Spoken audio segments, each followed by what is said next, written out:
এখন ঘড়িতে বাজে 5টা। আমি 5টার সময় ঘুম থেকে উঠেই আগে কি করলাম, ঠাকুরের ফুলটা তুলে নিলাম যাতে ওদের অসুবিধে না হয় পুজো করতে। গুড মর্নিং, সুপ্রভাত বন্ধুরা। আশা করি আপনারা সবাই ভালো আছেন, আমিও ভালো আছি। যে যেখান থেকে আমার এই ভিডিও দেখছেন তাদের সবাইকে অসংখ্য ধন্যবাদ। আমাদের পরিবারের সকলকে স্বাগত জানিয়ে আজকে ব্লগটা শুরু করে দিলাম। খুব ভোরবেলায় উঠেছি, 4:25 ঘুম থেকে উঠেছি। আর উঠে সকালবেলা আজকে রান্না বান্নাও সব সেরে নিয়েছি, কারণ আজকে একটু বোনের বাড়ি যাব, তো সেই জন্য রান্না না করে দিয়ে গেলে এখন তো এতটাই বিজি আমার হাজব্যান্ড যে আর সময় পায় না যে রান্না করবে বা খাওয়া দাওয়া করবে, ছেলে থাকবে। সেই জন্য আমি রান্না না করে দিয়ে গেলে নিজে যে দুটো করে খাবে সেটাও করবে না। সেই জন্য রান্না টান্না সব করে দিয়েছি। একদিনেরই করেছি, কারণ একদিনে ছুটি নিয়ে যাচ্ছি। ছুটি বলবো না, কালকে যেমন থাকবো না তার জন্য পুরো রান্নাটা করে দিয়েছি কালকে। আজকেই রান্না বান্না আজকেরটা করে দিয়ে এবার বেরোবো। ওই জন্য সব রান্নাটা মোটামুটি সারা হয়ে গেছে, টিফিনটা এবার করব। আর আমার একটুখানি ডিম সেদ্ধ খেয়ে নিয়েছি, এবার রেডি হয়ে বেরিয়ে পড়বো। আর যা রোদ না এখন, যত তাড়াতাড়ি যাওয়া যায় ততই ভালো, ওই জন্য তাড়াতাড়ি বেরিয়ে পড়বো। চলুন তাহলে সঙ্গে থাকুন। বিছনাও সব গুছিয়ে দিয়েছি, দুটো ঘরের বিছনা গুছিয়ে দিয়েছি, ঝাঁট দিয়ে দিয়েছি, সবই করে দিয়েছি যাতে ওদের কিছু না করতে হয়।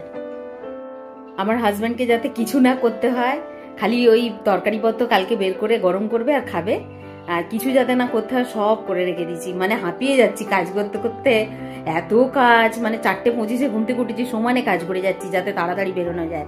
আর একটু সকাল সকাল গেলে রোদরা এত পড়ে না, আর ভালো লাগে না।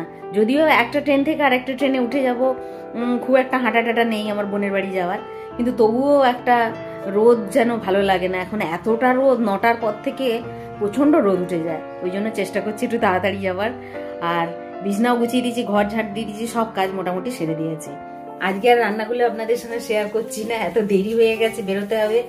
আর রান্না করে রেখেছি হচ্ছে ডাল, আর একটু থোড় ছিল, থোড়ের ডালনা, আর পটল আলুর তরকারি, আর 3 পিস মাছ ছিল, সেই মাছের ঝাল। এই করেছি। এখন টিফিনটা করছি। টিফিন ওইগুলোই মানে অনেক বেশি বেশি করে দিয়েছি। টিফিনেও হয়ে যাবে, রাত্রেও হয়ে যাবে, সব হয়ে যাবে। বেশি বেশি 2 রকমের তরকারি আছে, মোটামুটি খাওয়া হয়ে যাবে। আজকে যদি টিফিনে এটা খায়, মানে থোড় খায়, তো রাত্রে হচ্ছে পটল আলু খেয়ে নেবে, দুপুরে খেয়ে নেবে। এইরকম ভাবেই করেছি। আর একটুখানি এখন টিফিন করে দিচ্ছি, বেগুন ভাজা, রুটি আর কলা আছে, এই টিফিন করে দিচ্ছি। ছেলে তো মুড়ি খাবে, ছেলে শশা নারকেল এইসব আছে, এই দিয়ে মুড়ি খাবে। ওই জন্য রান্নাঘরে এখনো কাজ শেষ করতে পারিনি, বেরোতে হবে। মানে এত দেরি হয়ে যাচ্ছে না কাজ করতে করতে, সেখানে ঢুকতে ঢুকতে সেই অনেক বেলা হয়ে যাবে। এত ভোরবেলা যে উঠেছি বলে তাড়াতাড়ি যে হলো তা হলো না, সেই দেরি হয়ে গেল। অনেকক্ষণ থেকে শাড়ি খুঁজে খুঁজে এই তাঁতের শাড়িটাই বার করেছি, কারণ যা গরম, একটু সুতির শাড়ি হলে দেখবেন আরাম হয় পরলে। তো সুতির শাড়িটা বার করেছি। এখানে স্কুটি বার করছে, স্কুটি করে যাব, স্টেশনে পৌঁছে দেবে। আর ট্রেনেও উঠে পড়লাম। প্রথম ট্রেনটা ছেড়ে দিয়েছিলাম, প্রচণ্ড ভিড় ছিল। তারপর দ্বিতীয় ট্রেনে উঠেছি, উঠে আবার একটা ট্রেন পাল্টাতে হয়। একটা ট্রেনে আমাদের লাইনে, একটা ওদের লাইনে, ট্রেনে উঠে পড়লাম। এটা আর একটা ট্রেন।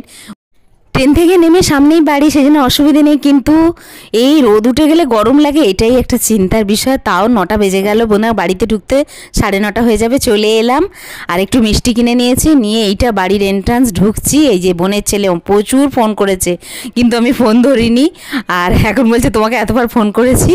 আর এদিকে দেখুন, ঘরে এসেই দেখছি বোন ব্যস্ত, অনলাইনে ক্লাস করাচ্ছে। তো ওর ছাত্রছাত্রীদের সব পড়াচ্ছে এই যে ওখানে। এখন আর উঠতেই পারবে না, এখন ক্লাস করানো হলে তারপর।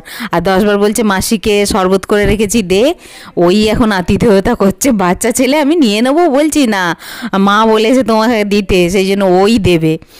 যা শরবত খেয়ে নিলাম। আর এবারে দেখাচ্ছি আমার বোনের বাগানটা কীরকম হয়েছে। ফ্ল্যাটের বাগান দেখতে খুব ভালো লাগে, এত সুন্দর লঙ্কা গাছগুলো হয়েছে না, পুরো লঙ্কা ভরে গেছে একদম। আর এদিকে ড্রাগন গাছের ফুলটাও হয়েছে বেশ সুন্দর, দেখা যাক কেমন ড্রাগন হয়। ওদিকে শাশুড়ির ঘরের গাছেও প্রচুর মানে লাউ গাছ টাছ হয়েছে। আর এইটা খাটটা এবারে নতুন করলো, ওই জন্যই দেখালাম। এদিকে মন্দিরে এসে একটুখানি মন্দিরে ঠাকুরকে নমস্কারও করে নিলাম বাড়িতে এসে। আর মেসোমশাইয়ের সঙ্গে দেখা করতে যাচ্ছি, কিন্তু মেসোমশাই এখন স্নান করতে গেছে। আর এদিকে আমার বোনের ছেলে তরমুজ, তারপরে আরও সব ওই বাতাসা, চিনি, শরবত করবে বলে সব কিনতে যাচ্ছে। সানগ্লাস, ছাতা সব নিয়েছে, কারণ যা গরম না।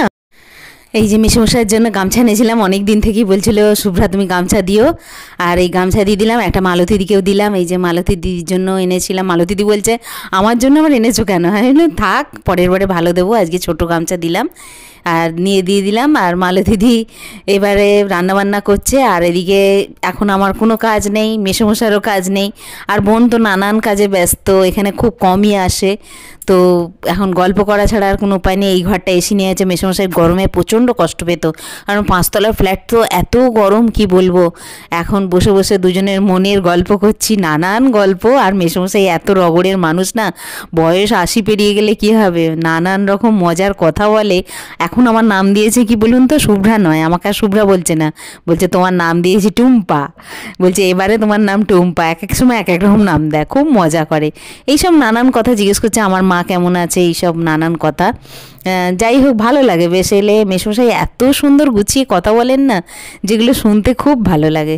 তো গল্প টল্প সেরে এবার দেখিয়ে দিই মালতীদি রান্না করছে। এই যে মোরলা মাছগুলো ভাজা হয়ে গেছে, আরও সব কত কি রান্না করছে, অনেকক্ষণ থেকেই রান্না হচ্ছে। এই যে মোরলা মাছ ভাজা, এদিকে উচ্ছে দিয়ে ডাঁটা দিয়ে একটা তরকারি, আর খেতেও দিয়ে দিল মাছের তেল, ডাল, মাছের ঝাল, ঝোল, চাটনি।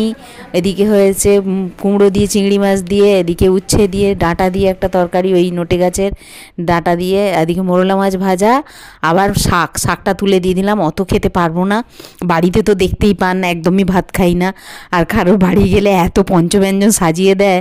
আগেও মালতী দিয়ে একদম সুন্দর রান্না করে, আগে তো বোনের বাড়ি প্রচুর যেতাম, এত সুন্দর গুছিয়ে গাছিয়ে খেতে দিত না, আর রান্নাগুলো এত ভালো লাগতো। খুব সুন্দর হয়েছে প্রত্যেকটা রান্না। কুমড়োর তরকারিটা আমার সবচেয়ে ভালো লেগেছে, আর ডাঁটা, নোটের ডাঁটা দিয়ে যে উচ্ছে দিয়ে তরকারিটা করেছে, ওটাও খুব সুন্দর হয়েছে। ব্যাস হয়ে গেল, এই আশাটাই আনন্দ। যাই মাঝে মধ্যে একটু বেরিয়ে যাই অক্সিজেন নেওয়ার জন্য, বাড়িতে একঘেয়ে জীবন, ভালো লাগে না। আর একদম সকালবেলায় 5টার সময় উঠেছি, উঠে এবার বেরিয়ে পড়ছি। বোন একটু খাবার করে দিল, খেতে বলছিল, আমি খেলাম না, পেট ভর্তি, এত সকালে খেতে ইচ্ছা করে না। আর কাজল দিয়ে এগোতে এসেছে, এই যে টাটা করে দিলাম, দিয়ে এবার বাড়ির দিকে রওনা হব। ট্রেনে উঠে পড়বো, সামনেই ট্রেন, ওদের বাড়ির সামনেই ট্রেন। আজকের মতো ভিডিওটা এখানেই শেষ করছি। আপনারা সবাই ভালো থাকবেন, সুস্থ থাকবেন, আমার পাশে থাকবেন। টাটা বন্ধুরা, আবার বাড়ি গিয়ে দেখা হবে।